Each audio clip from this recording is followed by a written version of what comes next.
गेले काही दिवस माझ्यावर वेगवेगळ्या माध्यमातून आरोपांची राळ उठवली जाते. आपल्यालाही माहिती आहे की जे लोक आरोप करतात त्यांचा याच्यामागे काहीतरी दोष नाही, पण चुकीची माहितीद्वारे माझ्यावर आरोप होतात.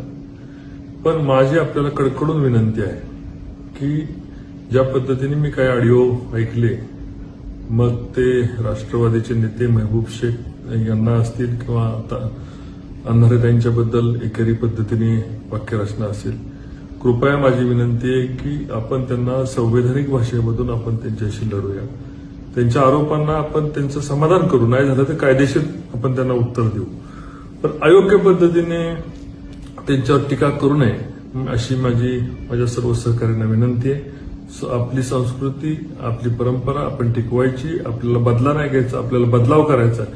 जी घोषणा आपण गेले 1 वर्ष दिलेली आहे त्या घोषणेला अनुकरून आपलं वागणं असावं. जय हिंद, जय महाराष्ट्र.